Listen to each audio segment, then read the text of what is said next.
1 мая была традиционная демонстрация в Москве. Мы перед тем, как выходить на демонстрацию, поговорили с Лигачевым Егором Кузьмичем, что надо бы лететь туда, потому что одно дело, когда мы получаем массу материалов, устных, письменных, там, справок всевозможных, да, и такие доклады, телефонные доклады. В то время некогда было ждать, когда придет доклад там, письменный, надо было принимать тут же решение. И мы поговорили с ним, что давай полетим туда. Он согласился, и, это, учитывая, что это была первая половина дня 1 мая, мы договорились, что 2 числа лететь утром 2 мая. Тут подъехал Горбачев, то же самое, там собирались, все политбюро собиралось, прежде чем выходить на мавзолей. Да. Мы подошли с Лигачевым к нему и говорим, что Михаил Сергеевич, вот наше мнение такое, что надо лететь туда, посмотреть воочию. Одно дело мы уже практически 5 дней получаем, или 4-5 дней получаем информацию, а другое дело посмотреть на месте, что там делается. Он так говорит, да, это неплохо, на место полететь. Но мы же ожидали, что он скажет, что я тоже полечу с вами вместе, или вы со мной полетите. Он, как говорят, более высокий пост занимал по тогдашнему ранжиру о власти. Но он не изъявил такого желания, что я полечу с вами вместе. Значит, летите. Мы полетели. Мы 2 числа утром полетели. В Киеве нас встречал Щербицкий покойник Владимир Васильевич. Встречал Ляшко Александр Павлович. Дай Бог ему здоровья. Был, если не ошибаюсь, Масол был, Виталий Андреевич. В общем, были руководители Украины. Они встретили нас в аэропорту, предложили, чтобы мы заехали в Киев, там, побеседовать, там, может, позавтракать или что-то. Да. Но мы отказались в категорической форме, что время не терпит, что надо ехать. Все эти протокольные ритуалы можно потом или когда-то, или не обязательно это все делать. И мы действительно, минуя центр, ехали туда, по этой дороге. По дороге мы останавливались в некоторых населенных пунктах. Я, честно говоря, забыл сейчас, как они называются. Было много встреч. Люди выходили на улицу, беседа шла, магазины заходили. Там. Знаете, у нас сложилось, и у меня, и у других сложилось впечатление, и оно подтвердилось потом, что вначале люди не понимали, что произошло. Не понимали. Нормальная, хорошая погода, солнышко светит, чисто кругом. Люди не представляют, что тут носится что-то в воздухе, радиоактивные элементы. То есть не то, что беспечность, не было в эти дни не было большой тревоги. Ни среди населения, ни среди людей, которые уже как-то в это вникли. Хотя специалисты уже настораживали и уже говорили, что последствия будут сложные. Да и потом мы уже, начиная с субботы, работали. То есть мы уже знали всю ситуацию. Но общая вот такая атмосфера была в населенных пунктах, она очень спокойная была. Я бы сказал, что даже как-то чрезвычайно спокойная. Это потом уже, когда мы 2 раз приезжали, тогда уже другая обстановка была совершенно. В конце концов, мы доехали до Чернобыля. Посмотрели, съездили, посмотрели станцию. Как вам известно, Припять уже полностью эвакуирован. Был город, если не ошибаюсь, 40 тысяч человек. Мы его в воскресенье вывезли. Тогда Щербина Борис Евдокимович покойный командовал. Очень организованно было все сделано. И поездами вывезли, и машинами. Затем, после этого, было большое совещание. По-моему, бывший райком партии здание, если не ошибаюсь. Там, по-моему, штаб потом был все время.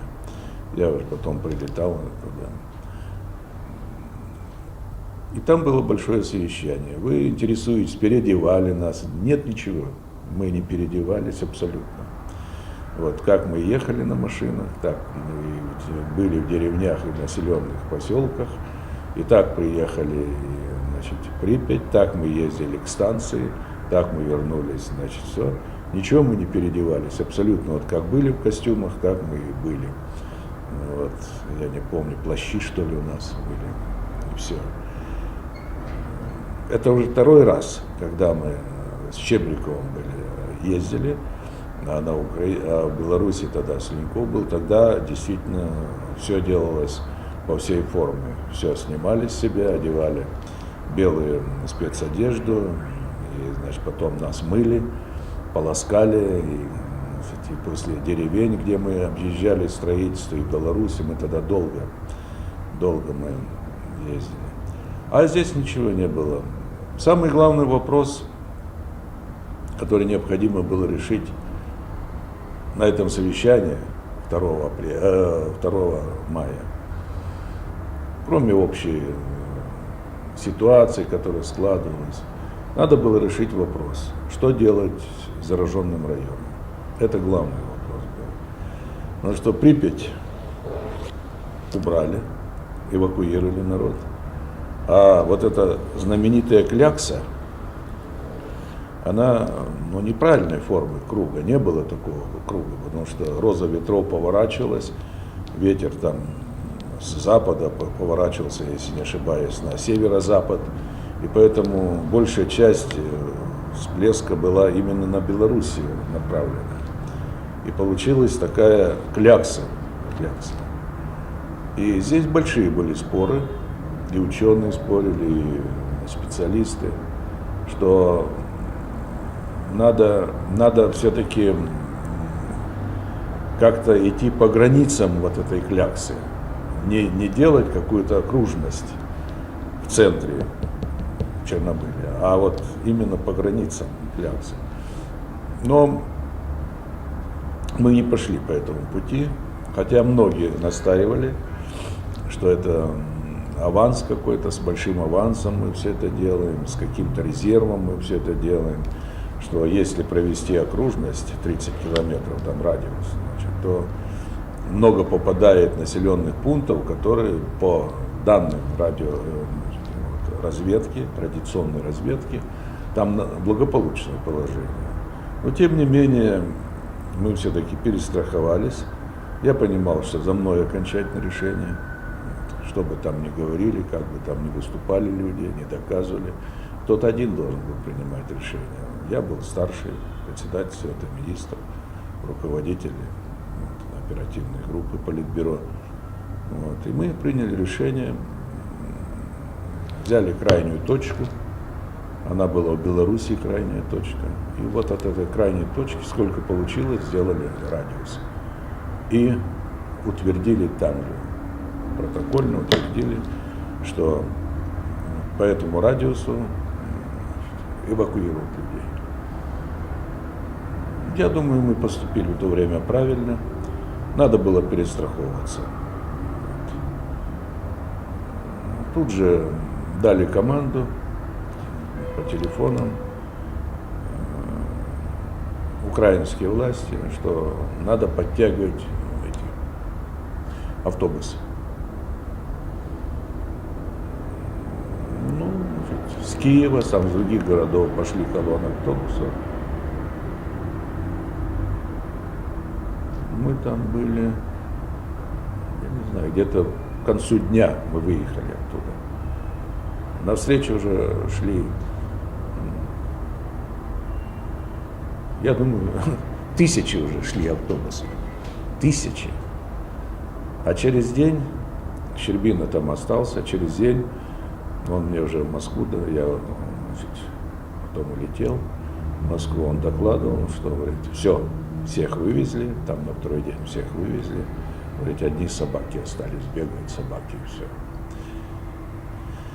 В то время машины не мыли, еще не было заградительных пунктов, ничего еще не было абсолютно.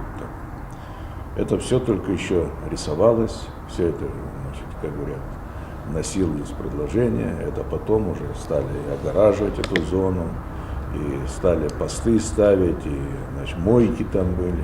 И когда я в следующий раз был, то, конечно, уже когда мы подъезжали, нас и машины мыли, и колеса мыли, и кузова мыли, и туда, и обратно, и проходили через камеры мы все, независимо, кто ты там, рядовой работник или председатель Совета Министров, ты обязан был пройти.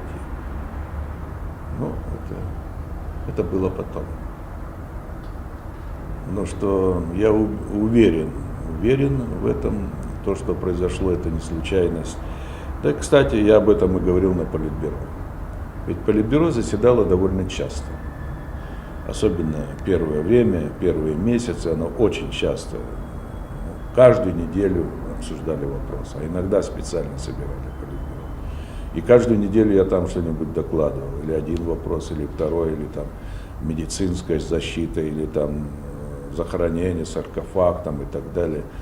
Вот. И один раз действительно подводили итоги, пригласили и ученых, и ведущих работников атомной промышленности. И я выступал, и я говорил, и я сейчас повторяю, что действительно вот в атомных делах, и в частности вот атомной энергетике, она более близка была мне, нежели, допустим, атомные установки там военные, промышленные реакторы, что мы постепенно шли к этому. Я об этом говорил.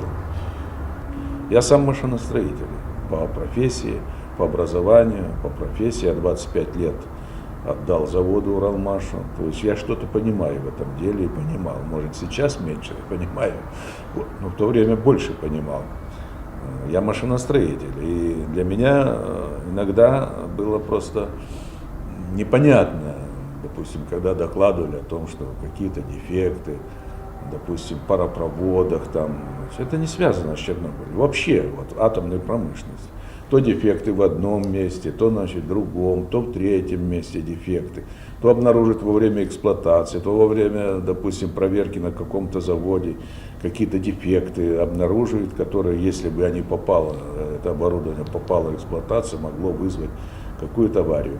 То есть для меня, человек, который никогда не сталкивался вот, вплотную, вот, чтобы я занимался только атомной энергетикой, вот, я занимался элементами какими-то отдельными. Мы тоже на Уралмаше делали перегрузочную машину, там, то есть какие-то части, элементы делали. А вот в целом я не занимался. Но как для машиностроителя, для меня было непостижимо. Я всегда считал, что атомное машиностроение, вообще атомные дела, это святая святых. То есть там должно совершенно другой какой-то подход. Одно дело, я занимался, допустим, в Уралмаше, эскаваторы делал, буровые установки, прокатные станы, доменные печи. Ну, это один класс, понимаете? А другое это атомное. Я считал, что там особые должны быть какие-то условия, особый подход. А вдруг я, как машиностроитель, вижу, что ну, там может быть хуже, чем у меня на Уралмаше было, понимаете? И вот это меня все время настораживало. Я иногда говорю, как же так, слушайте, товарищи дорогие, вот вы там делаете такие ответственные вещи, а у вас, значит, ну, как в захудалом каком-то заводе, значит, там дефекты, там сварного шва, там трещины, шлак там какой-то. Вот это меня настораживало. Меня настораживало еще публикации, которые в то время были. Я понимаю, что, по-видимому, надо было создать у населения и вообще у специалистов, в общественности не отторжение атомной энергетики, а доказать ее необходимость. Я и сейчас за атомную энергетику. Я хоть и критикую, но я считаю, что перспектива для будущего нашей страны, да вообще будущего мира, именно там лежит. Да, никуда мы не денемся. Это надо четко себе представить, но для этого надо сделать, чтобы она была безопасной. Вот эта часть публикаций, которая была, значит, вроде, знаете, вот как самовар, значит, ничего страшного нет, значит, так, это все нормально, значит.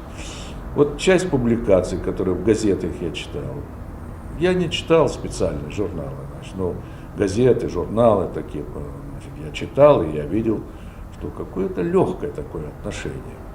Вот. Дальше вот то, что я на многих разборках был, я просто видел, свидетель этого. И когда это все случилось, когда я все суммировал, и я действительно сказал, что да, вот судя по всему, так вот шаг за шаг мы шли в этом направлении. Просто потеря была бдительности. Я не хочу никого обижать сейчас, люди мертвые, и нехорошо говорить о покойниках, но очень ответственные люди были, когда все это произошло, когда мы день и ночь сидели, принимали решения, и потом мне подходили и говорят, ну что ты горячишься? Это старше меня, они гораздо были старше меня. Что ты горячишься? Да все нормально. Слушай, мало ли что бывает. Я говорю, слушай, ну это же, да брось ты, значит, мы это проходили, все, проходили, отлежаться и все. Да. То есть вот как-то успехи видно в атомных делах, и в военных, и в гражданских, они притупили бдительность, на мой взгляд. Я думаю, вот то, что я сейчас сказал с точки зрения качества продукции, общего подхода к атомным делам страны, они, естественно, не могли не сказаться на обслуживающем персонале. Конечно, обслуживающий персонал атомных станций, он всегда должен быть особый. И дисциплина особая, и ответственность, и психология, значит, работы. Это необычная работа. Но вот такое вот общее какое-то легкое, я бы сказал, отношение, оно и привело к этой аварии, которая произошла в Чернобыле. Меня потом спрашивали много раз, я спрашивал, и меня спрашивали, вот, что, ну вот, все дело в плохом реакторе. Вот плохой реактор, поэтому вот все произошло. Я отвечаю на следующее. Да, это действительно реактор, который хуже, чем водоводяные. Хуже. Он, вы знаете, откуда пошел. Он с военного направления. Это промышленные реакторы, которые вырабатывали плутоний для военных целей. Вот. Оттуда его взяли, переработали, он прошел гражданское производство. Конечно, он значительно хуже, чем те реакторы, которые потом появились, новые конструкции, на новых принципах. Но для каждой машины существует инструкции, существует положение, как работать на этой машине. Она хуже, поэтому и инструкции, они говорят, вот надо делать так. Если, значит, следующая машина поколения будет лучше, автоматика там будет лучше, допустим, и так далее, то, соответственно, и, значит, философия обслуживания будет другая. Но это также, возьмите, вот, как велосипед. 3 колеса было, правильно? Считалось гигантское, значит, достижение науки. 3 колеса. Потом, значит, появилось в велосипеде 2 колеса. Потом появилось 1 колесо, значит, цирки там стали крутить, значит, да? То есть это идет эволюция. И нельзя, значит, критиковать и говорить, что вот этот реактор очень плохой, его надо было снять. Он мог эксплуатироваться. Поэтому здесь, на мой взгляд, произошло сочетание 2 факторов. Первое. Это то, что вот произошло такое сочетание вот, всех химических, физических, вернее, процессов, которые, я не знаю, тогда подводили итоги, но это надо, значит, тысячи, если не миллионы вот совпадений таких. Вот оно совпало. Вот бывает, вот совпадает. Вот. И второе, конечно, это очень ослаблена была дисциплина на станции. Очень ослаблена. Я слушал записи, что говорили между собой операторы. Вы же знаете, что реактор останавливался на плановый ремонт. Плановый ремонт. Решили провести эксперимент. Я знаю эту систему, мне в свое время приходилось в министерстве этим делом заниматься. Эксперимент правильный. Попробовать за счет инерции, значит, там, турбины, попробовать в это время раскрутить запасные дизеля, которые дадут, значит, электроэнергию. Там же боролись за каждую секунду. Значит, если не ошибаюсь, 40 секунд был запуск дизеля, а надо было быстрее. Вот, так что этот эксперимент правильно проводили. Но я слушал записи тех людей, кто переговаривали между собой. Я смотрел инструкцию, которую дали этим людям. Если останавливается реактор, если решили провести эксперимент там, значит, вот, за счет инерционных нагрузок попробовать запускать дизеля, значит, хорошее дело делали, хорошее. Так, в конце концов, должен быть, по крайней мере, главный инженер в это время на станции быть. Должен кто-то из руководителей, серьезных руководителей находиться, чтобы быть во время этого эксперимента. Ничего подобного, никого не было. Потом посмотрите эти инструкции, которые были написаны. Я же помню, я не помню, может, имя забыл. Слушай, Иван, ты знаешь, вот здесь вот было напечатано, а потом вычеркнуто, сбоку, сверху написали. Так чему верить-то? Тот говорит, да, говорит, ты давай, вот то, что напечатано, тому верь. Ну как можно такие вот вещи? Конечно, полная расхлябанность. Значит, должны быть четкие инструкции. Значит, дальше должны быть люди, которые контролируют. А все это пущено на самотек. Кто на рыбалочку уехал, кто куда. И вот, значит, получилось вот такое сочетание, значит, может быть один из десятков или сотен тысяч вариантов. И плюс вот такая вот полная расхлябанность, вот она привела. А то, что реактор, он хуже, чем ВВРовский, это да, но и все инструкции, и правила работы, они были приспособлены именно для этого реактора.